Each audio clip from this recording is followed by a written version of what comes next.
Customer এমন জামাগুলো দিয়ে যায়। কিছু কাস্টমার জামা কাটিং করার পর আর গলার কাপড় থাকে না, তো সালোয়ার কাপড় থেকে বেঁচে যাওয়া কাপড় দিয়ে গলাটা কাটিং করে নিলাম।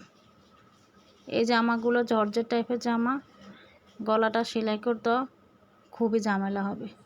তো দেখেন আমি গলাটা কিভাবে সেট করতেছি।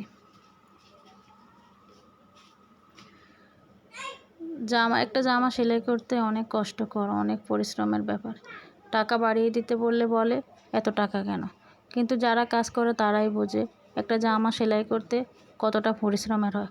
আর এই জামাগুলো এমন টাইপের জামা, কিছুটা জর্জেট কাপড়ের মতো, তো এই জামাগুলো সেলাই করতে কিন্তু অনেক পরিশ্রম হয়। এটা কিন্তু কাস্টমাররা সত্যিই বোঝে না। তো কী করার, আমরা টেলারিং কাজ যারা করে তারা অবশ্য তাদের কষ্ট বুঝবো।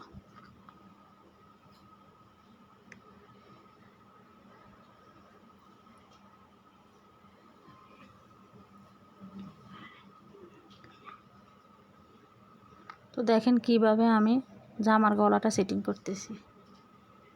জর্জেট কাপড়ের মতো, তো তাই একটু গলাটা সেটিং করতেছে সময় লাগতেছে এবং জামাটা বটে আসতেছে।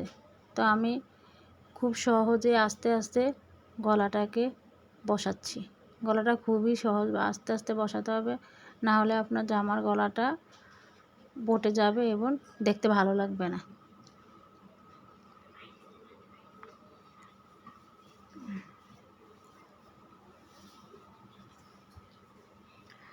তো ভিডিওটি ভালো লাগলে একটা লাইক, একটা কমেন্ট, একটা শেয়ার করে যাবেন, চ্যানেলটিকে সাবস্ক্রাইব করে দেবেন।